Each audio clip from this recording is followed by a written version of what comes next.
প্রতিদিন সকালবেলা ঘুম থেকে উঠে বাড়ির মেন গেটটা খুলতেই যেটা আমার সবথেকে আগে চোখে পড়ে সেটা হচ্ছে এই রঙ্গন ফুল গাছটা।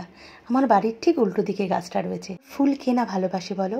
এই সবুজ পাতার মধ্যে লাল লাল ফুল ভীষণ মনটা আকৃষ্ট করে। আমরা অনেক ভিডিওতেই দেখিয়েছি। আর মেয়ের জন্য সকালবেলা বানিয়ে নিয়েছি ওটস মুদি। সকালবেলা উঠেই মেয়ে বললো আজকের আর আমার জন্য স্কুলের টিফিন বানাতে হবে না, আজ আমার একটু ক্যান্টিন থেকে খাওয়ার ইচ্ছা। আর এদিকে মেয়ে রেডি হয়ে স্কুলে বেরোবে, অমনি ঝমঝমিয়ে বৃষ্টি। আর এই স্কুল যাওয়ার সময় বা অফিস যাওয়ার সময় বৃষ্টি হলে সত্যি বলছি ভীষণ বিরক্তি লাগে। সব থেকে বড় কথা, বিরক্তি লাগলেও অভিযোগ করার জায়গা নেই। বৃষ্টি থেকে আজ আর আমি আর মেয়েকে বাসে তুলতে চাইনি। গৌতম গেছিল এবং ফেরার পথে একেবারে বাজার করে নিয়ে এসেছে। এদিকে ছোট চিংড়ি, এদিকে বড় চিংড়ি, আবার নিয়ে এসেছে ভোলা মাছ। ফ্রিজে তো এক গাদা মাছ রয়েছে, তার মধ্যে এত মাছ নিয়ে এসে হাজির করেছে। এদিকে মেয়ে মাছ খেতে পছন্দ করে না। আর এখানে তোমাদের কি দেখাচ্ছি বলো তো? সকাল সকাল একটু ভালো কাজ করার চেষ্টা করলাম। চিংড়ির মধ্যে একটা জ্যান্ত চিংড়ি পেয়েছিলাম, তো সেটাকেই জলের মধ্যে রেখে দিলাম। মাছ ধোয়া কমপ্লিট, এবার সবজিগুলো গুছিয়ে নেবো। ঢ্যাঁড়স, বেগুন, উচ্ছে, কাঁচা লঙ্কা, গাজর, বিনস, লেবু আর এনেছে শাক। তো গৌতমকে ধরে আনতে বললে বেঁধে নিয়ে আসে। বলেছিলাম যে কোনো একটা শাক নিয়ে এসো, তো নিয়ে এসেছে পাট শাক। এই সিজনে পাট শাক প্রায় শেষের দিকে চলে এসেছে, এখন আর পাট শাকে অত টেস্ট লাগে না। আর নিয়ে এসেছে নোটে শাক। ভাবছি নোটে শাকটা করে নেব, কারণ পাট শাক ভাজা এখন আর খেতে টেস্টি লাগে না। সকালে জলখাবারে ঢ্যাঁড়স ভাজা রুটি বানিয়ে নিয়েছি, এখন গৌতমকে খেতে দিচ্ছি। ও খেয়ে অফিস বেরিয়ে যাবে। ঘড়িতে এখন 10টা বাজে। ব্রেকফাস্ট করে সোজা রান্নাঘরে রান্না বসিয়ে দিয়েছি, কারণ যতক্ষণ শরীরটা ভালো থাকে আমি চেষ্টা করি তাড়াহুড়ো করে সংসারের কাজটা কমপ্লিট করে নেওয়ার জন্যে। এত ছোট চিংড়ি আর কাটাকাটি ঝামেলা না করে একেবারে ভালো করে ধুয়ে আমি নুন হলুদ দিয়ে ছাঁকা তেলে ভেজে নিলাম। আর এদিকে একটু পটল ভেজে নিচ্ছি। ভাবছি পটল আলু দিয়ে চিংড়িটা মাখা মাখা তরকারি করে নেবো, কারণ গৌতম চচ্চড়ি টচ্চড়ি খেতে ভীষণ ভালোবাসে। আর এই ছোটো চিংড়ি দিয়ে চচ্চড়ি ভীষণ ভালো লাগতো, কিন্তু চচ্চড়ির মতো সবজি বাড়িতে নেই, তাই অগত্যা পটল আলু দিয়ে আমাকে তরকারিটা করতে হচ্ছে। আর এখন প্রতিদিন ভিডিওতে একটা ভুল আমি সবসময় করছি। তো নমস্কার বন্ধুরা, তোমরা কেমন আছো? আশা করি খুব খুব ভালো আছো। আমার চ্যানেলে আর নতুন একটা ব্লগে অনেক অনেক ওয়েলকাম। আর ভিডিওটা ভালো লেগে থাকলে লাইক শেয়ার সাবস্ক্রাইব করতে একদমই ভুলো না। আর তোমাদের একটা লাইক একটা কমেন্টস আমাকে অনেকটা অনুপ্রেরণা যোগাবে। আর যারা এখন অবধি আমার ভিডিওটা দেখে আমার চ্যানেলটা সাবস্ক্রাইব করোনি, তাদের কাছে একটাই অনুরোধ, আমার চ্যানেলটা সাবস্ক্রাইব করে বেল নোটিফিকেশানটা অন করে দিও, তাহলে আমার ভিডিও নোটিফিকেশানটা সবার আগে তোমাদের কাছে গিয়ে পৌঁছে যাবে। এখানে আবার পটল কাটতে দেখে তোমাদের মনে হয়তো জিজ্ঞাসা আসছে যে এই তো পটল আলু চিংড়ি দিয়ে তরকারি করলাম, আবার কেন পটল কাটছি? তোমরা তো সবাই জানো উৎসাহ একেই মাছ খায় না, তার মধ্যেই ছোটো চিংড়ি ও তো একদমই খেয়ে দেখবে না। তো ওর জন্যে ভাবছি একটু অন্য কিছু বানাই। তো এই পটলগুলো বেশ বড় বড় দেখলাম, তাই বড় পটলগুলো বেছে নিয়ে ভাবছি একটু পুর ভরা পটল করব। বিশ্বাস করো, মাত্র সংসারে 3জন মানুষ, আর 3জন মানুষের জন্যে যখন 3 রকমের রান্না করতে হয় একদম বিরক্তি লেগে যায়। রান্নার প্রতি যে ইচ্ছাটা থাকে সেই ইচ্ছাটাও আমার মরে যায়। সে সকালের টিফিন বলো, রাতের রান্না বলো, আর দুপুরের রান্না বলো, উৎসার জন্য এত প্রবলেম হয়ে যায়, একদম মাছ খেতে চায় না। হ্যাঁ, চিংড়ি না, কাঁকড়া না, ওর জন্য আমার সবসময় একটা আলাদা মেনু রান্না করতেই লাগে। গৌতম আবার চিংড়ি বা মাছের পুর দিয়ে পটল খেতে ভীষণ পছন্দ করে, কিন্তু চিংড়ি বা মাছ দিলে মেয়ে আবার খাবে না, এই মেনুটাও ক্যান্সেল করে দেবে। তাহলে আবার ওর জন্য অন্য কিছু রান্না করতে হবে। ওর থেকে বরঞ্চ এটা নিরামিষই করে নিই। নিরামিষ মানে কি, পেঁয়াজ আদা রসুনটা দেবো, আর দেখা যাক কি হয়। একটু ফ্রিজে পনির আছে, ভাবছি পনিরও দিয়ে দেবো। মেয়ে বড় হয়ে গেছে, স্কুলে আনতে যেতে হয় না, এটাই কিন্তু রেহাই। না হলে আবার রান্না ঠান্না বন্ধ করে মেয়েকে আনতে যেতে হতো, কারণ এখন তো অনেক দূরে স্কুল, অনেকটা টাইম লাগতো যেহেতু। আর তোমাদের একটা মজার কথা বলি, মজার বলবো না, এটা ইমোশন জড়িয়ে থাকে প্রত্যেকটা মায়ের সাথে তার সন্তানের। যখন ছোটোবেলায় উৎসাহকে স্কুলে দিয়ে আসতাম না, বাড়িতে ফিরে আর কোনো কাজে মন লাগতো না, মনে হতো মেয়েটা স্কুলে কী করছে। তারপর তো নানা রকম, যেহেতু কন্যা সন্তান, নানা রকম চিন্তাভাবনা থাকতোই, নানা রকম নিউজে নানা রকম জিনিসপত্র দেখতাম, তখনই মনটা যেন মোচড় দিয়ে উঠতো। তারপরে যখন স্কুলে আনতে যেতাম, তখন স্কুলের গেট থেকে উকিঝুঁকি মারতাম যে কতক্ষণ মেয়েটাকে একটু দেখতে পাবো। মেয়েটাকে এক ঝলক দেখে নিলেই মনটা একদম শান্তি হয়ে যেত। এখন তো এত দূরের স্কুলে মেয়ে যায় একা একা, আসেও একা একা।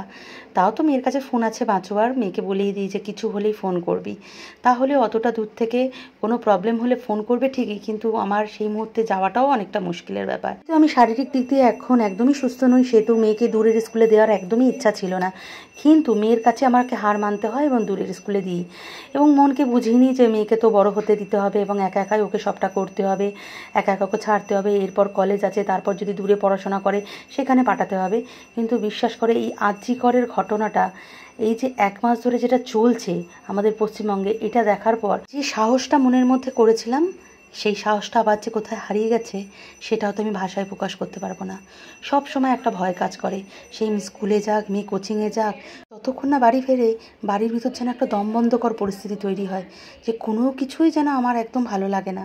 তাও তো মেয়েকে 10বার ফোন করি, ওকে একটা ফোন দিয়ে রেখেছি যেহেতু। তোমাদের সাথে কথা বলতে বলতে এদিকে আমার পুর ভরা পটলটাও রান্না হয়ে গেছে, আর যেদিকে মশলার দিকগুলো ছিল ওইটা একটু পোড়া পোড়া লাগছে। আর তোমরা যদি চাও বেশি তেল দিয়ে কিন্তু এটা ভাজতে পারো। আমি যেহেতু একদমই তেল কম খাচ্ছি, ডাক্তার বারণ করেছে, তাই আমি কম তেল দিয়ে চাপা চাপা দিয়ে এটাকে রান্না করেছি, একটু চাপা দিয়ে দিয়ে। আর এদিকে ফ্রিজে ছিল সুরমাই মাছ, এটা রান্না করে নেবো একটু পেঁয়াজ দিয়ে ঝাল। আর মেয়ে এদিকে স্কুল থেকে চলে এসেছে, মেয়েকে এদিকে খেতে দিয়ে দিয়েছিলাম এই পুর ভরা পটল। তো মেয়ের পটলটা এতই ভালো লেগেছিলো, প্রথমে তো একটা দিয়েছিলাম, পরে আরও 2টো খেয়েছিল। আর দিয়ে দিচ্ছি মাছ। মাছ দেখে তো কী অশান্তি, তাও জোর করে 1 পিস মাছ দিয়েছিলাম, তো মাছটা খেয়েছিল। দুপুরবেলা খাওয়া দাওয়ার পর ভিডিওটা আর কন্টিনিউ করতে পারিনি, কারণ সেদিনকে ছিল ঘরের আলো নিভিয়ে দিয়ে মোমবাতির আলোয় রাত দখলের প্রতিবাদ।